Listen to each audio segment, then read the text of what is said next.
to the totality that is needed for you to exist. The one thing that we don't realize is that we don't need to understand this. We want to understand it, but it doesn't matter whether we understand it or not, because it exists. It is what it is. It is contributing. It is functioning. And whether we choose to put the time and effort into understanding it, even the smallest amount, will make no difference in the outcome. All it will do is make us feel a little better by understanding our connection, so that we don't live in fear and separation. Fear and separation are simply misunderstanding the way things are.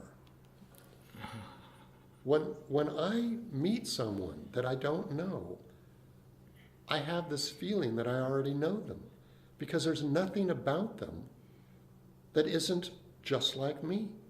They're a human. They breathe air, they eat food, they drink water, they have emotions, they have likes and dislikes. There is nothing about them that is any different than me, except the absolute specificness of what they like and don't like. That's the only difference. They still have all the faculties that I have, all the sensory organs, all the abilities of intelligence and understanding that I have. It's just that at some level, certain likes and dislikes come into play that have really no difference or no direct connection to who and what they are. So if they're 99% me, then why wouldn't I feel a direct connection with everyone I meet and simply be fascinated with the other 1%? It's like you start talking to someone and you start explaining something that you might understand or you might like or dislike, and they don't have the same view. To me, my immediate response isn't avoidance or annoyance. It's fascination. It's like, wow, you don't believe that? Well, that's interesting, because, then I explain maybe why I might see something a certain way. And they might still not agree with me. It's okay, because that's just the 1% of the 100% that we're very much alike in. When you start to have that connection with people, places, and things, understanding that nothing is different, it's just simply a different manifestation of the same things, then you start to feel like you are, excuse me, I want to say connected, but that's not good enough. There is no difference.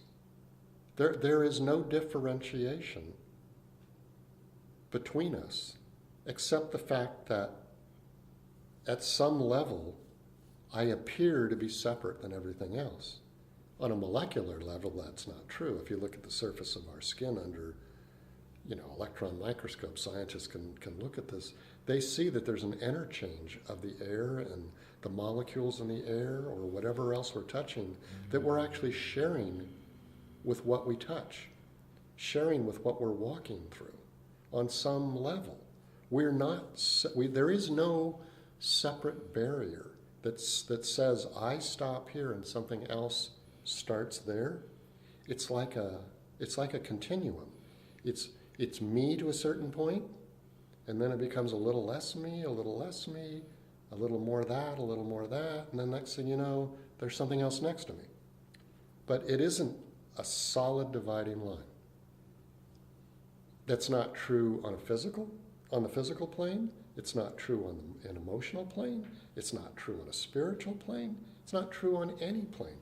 There is an interconnection, a melding of us into what is around us on all levels, even the ones that we can't even measure by scientific method yet. When you get a sense of this, even the inkling of it, the world starts to look completely different. It starts to become a friendly place. a place of acceptance, a place of you begin to get a renewed sense of eagerness to connect with things and people and places and things. And it isn't about what can I get from them. It's this combination of what will I receive and what will I give that is fascinating.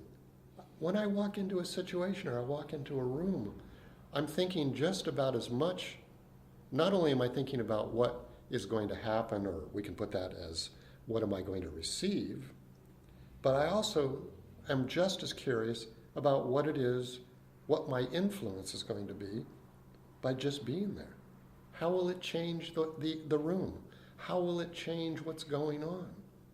You know, I mean, it's so simple to see, but we don't see it.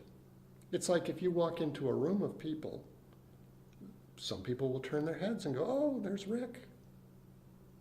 I made, the room changed. All of a sudden I become part of what's going on. I've morphed into the situation. And then people react, positively, negatively, it doesn't matter. I've influenced things. I've changed the dynamic of what's going on. And that happens on every level, not just with people, but with things too. It's more difficult when you look at things that are not human, because we don't, plants and animals and what we call inanimate objects don't react like humans do. And yet science will tell you that, you know, plants and animals have emotions. They'll respond to influences, to stimuli. And yet we want to just discount that, say, well, you know, I'm a human. I am above everything else. I am different than everything else. I am the epitome of evolution. And at some point, most people think, in the back of their minds at least, that humans stepped out of life and became separate from life. That they're so much different and so much better that they don't even exist on the same plane anymore as animals and plants and inanimate objects. But if we remember that we can't survive without those things, then they're part of us. And how could we be separate from them if we need them to exist?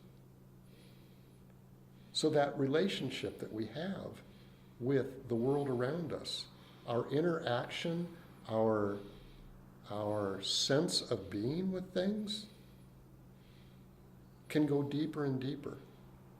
We can start off with understanding that most people are like us in most ways.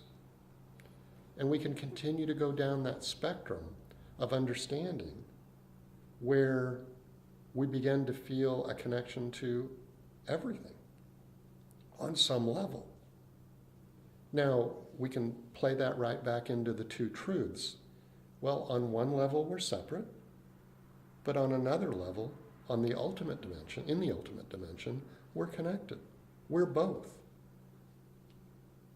We're not, there's no denying we're separate, because we exist in a perceived separation from other objects, and a perceived separation of emotion and thinking and acting and doing. I can be sitting in a room full of people and I can stand up and walk out. The room full of people are still there. So I've separated myself from them. But how can I separate myself from life? How can I separate myself from my environment? I'm still breathing air when I go outside. I still need moisture when I go outside. I still need the solidity of the earth to walk on. I'm still connected completely to what's around me.